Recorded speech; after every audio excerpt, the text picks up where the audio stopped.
ओम नमो भगवते वासुदेवाय नमः। शांताकारं भुजंगशयनं पद्मनाभं सुरेशं विश्वाधारं गगनसदृशं मेघवर्णशुभांगं लक्ष्मीकान्तं कमलनयनं योगविद्यार्णगम्यं वन्दे विष्णुभवहरं सर्वलोकैकनाथम्। जय श्री कृष्णा। नमस्कार दोस्तों, स्वागत है आप सभी का मेरे YouTube चैनल आर के भक्ति में। भक्तों, आज हम आपको हरिवंश महापुराण के 29वें अध्याय की कथा सुनाएंगे, जिसमें कि सत्यभामा द्वारा पुण्य व्रत में श्री कृष्ण का नारद जी को दान, नारद जी का निष्क्रिय लेकर श्री कृष्ण को छोड़ना और उनसे वर पाना, श्री कृष्ण का सगे संबंधियों को पारिजात दिखाकर पुनः उसे स्वर्ग में पहुंचाना की कथा का वर्णन सुनाएंगे। तो सभी भक्तजन हमारी हरिवंश महापुराण की कथा को बड़ी श्रद्धा और प्रसन्नचित्त मन से सुने, क्योंकि हरिवंश महापुराण की कथा बड़ी सुंदर कथा है। इसको सुनने मात्र से पुत्र रत्न की प्राप्ति होती है। जिन भक्तों के अभी पुत्र नहीं हुआ है, वो अगर पुत्र की कामना रखते हैं तो वो हमारी हरिवंश महापुराण की कथा को बड़ी श्रद्धा से और भाव से सुने। तो आइए भक्तों, हम अपनी कथा को प्रारंभ करते हैं।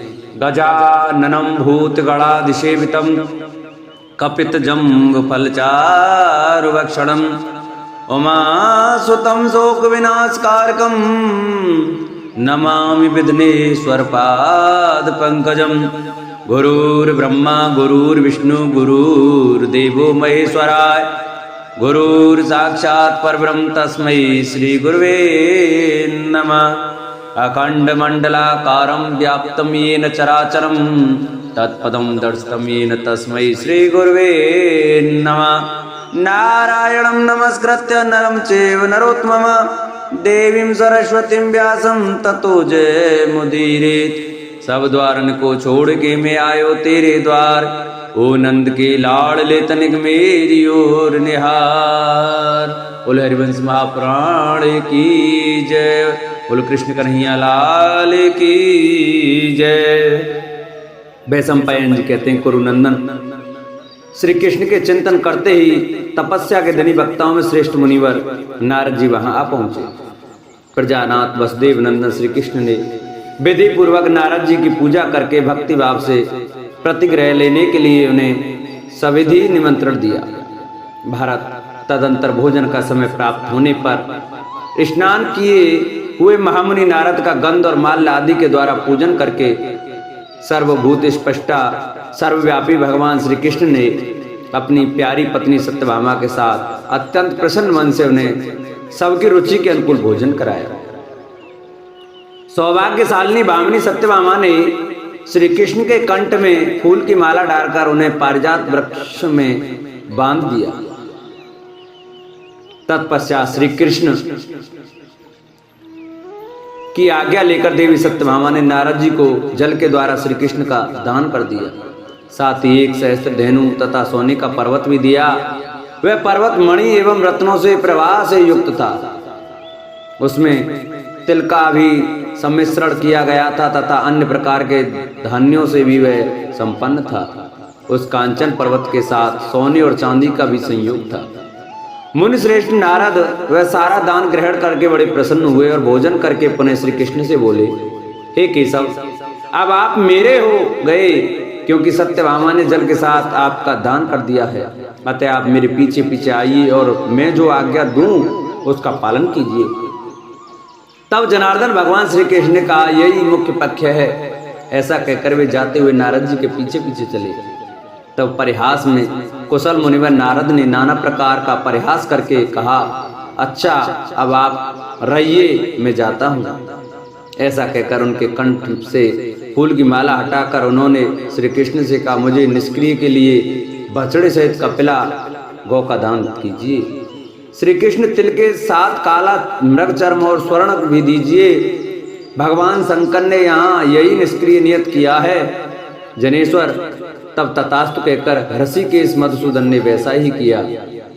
फिर हंसकर वे मुनिश्रेष्ठ नारद से बोले, धर्मज्ञ नारद, तुम्हें जो अभिष्ट हो वह वर मुझे से मांगो, मैं तुम्हें अवश्य दूंगा, क्योंकि तुम्हारे ऊपर मेरा बहुत प्रेम है। नारद जी ने कहा, सनातन विष्णु मामते आप मुझ पर सदा ही प्रसन्न रहें और आपकी कृपा से मुझे आप ही का सालुक प्राप्त हो। सत्पुरुषों के आश्रयभूत नारायण, मैं आपकी कृपा से अयोनिज हूँ और जन्मांतरों में भी पुनः ब्राह्मण ही हो। भगवान भारत तब भगवान विष्णु ने उनसे कहा, एवं वस्तु ऐसा ही हो। यह वरदान पाकर बुद्धिमान मुनिश्रेष्ठ नारद बहुत संतुष्ट हुए।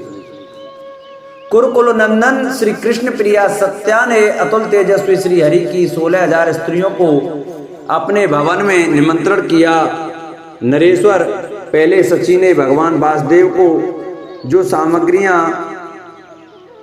दी थी, श्री कृष्ण वल्लभा सत्यभामा ने उनसे एक वस्तु को लेकर उन सबको दिया। पारिजात वृक्ष वहां रहकर अपने गुणों को प्रसिद्ध करने लगा। तत्पश्चात श्री कृष्ण की आज्ञा से महात्मा नारद ने उनके समस्त स्वदों को निमंत्रण किया। कुरुनंदन महात्मा केशव द्वारा निमंत्रित हुए उन सब लोगों ने अपनी आंखों से पारिजात वृक्ष का वैभव देखा। मां तेजस्वी श्री हरि ने कुंती, द्रौपदी और सुभद्रा के साथ पांडवों को भी द्वारका में बुलाया। कुरुनंदन श्रुतश्रवा और उसके पुत्र शिशुपाल को, भीष्मक और उसके पुत्र रुक्मिणी को तथा अन्य मित्रों, संबंधियों एवं बंधु बांधवों को श्री कृष्ण ने वहां बुलाया था। नरेश्वर मां तेजस्वी जनार्दन कुंती पुत्र अर्जुन के साथ रणवास सहित वहां क्रीड़ा विनोद पूर्वक बड़े आनंद से रहे। वे उच्च कोटि की समृद्धि से संपन्न होकर द्वारका में निवास करते थे। 1 वर्ष बीत जाने पर सबको उत्पन्न करने वाले अमर शिरोमणि केशयंता श्री कृष्ण ने पारिजात वृक्ष को पुनः स्वर्ग में पहुंचा दिया। अप्रमेय पराक्रमशाली बुद्धिमान भगवान श्री कृष्ण ने वहां इंद्र सहित जाकर पिता कश्यप तथा अपनी माता अदिति का दर्शन किया। उस समय अपने चरणों में पड़े हुए मधुसूदन से माता अदिति ने कहा, अमर श्रेष्ठ, तुम दोनों में सदा ही अच्छा भ्रातृ भाव बना रहे। जनार्दन, तुम मेरे इसी मनोरथ को पूर्ण करो। तब मनुष्य श्री कृष्ण ने माता अदिति से कहा, बहुत अच्छा, ऐसा ही करूंगा। तत्पश्चात पिता माता से विदा ले मां तेजस्वी वासुदेव ने देवराज इंद्र से यह समयोचित बात कही।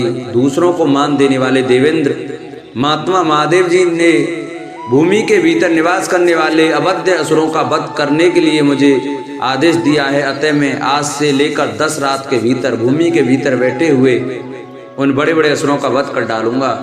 वहां दानवों के वध की इच्छा से महात्मा प्रवर और वीर जयंत को भी मेरे साथ रहना चाहिए।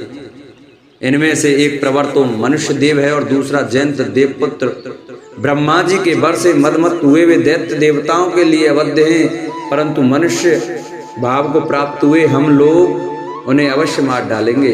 जन्मेजय तब इंद्र ने प्रसन्न होकर श्री कृष्ण से कहा, ऐसा ही होगा।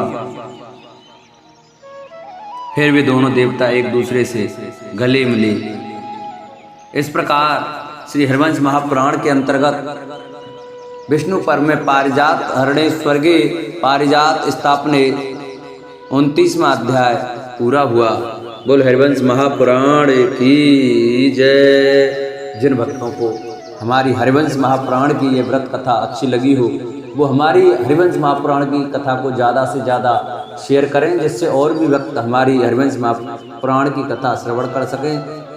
जो भक्त हमारे चैनल पर नए आए हैं, जिन्होंने अभी तक हमारे चैनल को सब्सक्राइब नहीं किया है, वो हमारे चैनल को सब्सक्राइब करें, वीडियो को लाइक करें और कमेंट में ओम लक्ष्मी नारायण नमः, ओम नमो भगवती वासुदेवाय अवश्य लिखें। बोलो विष्णु भगवान की जय। बोलो कृष्ण कन्हैया लाल की जय।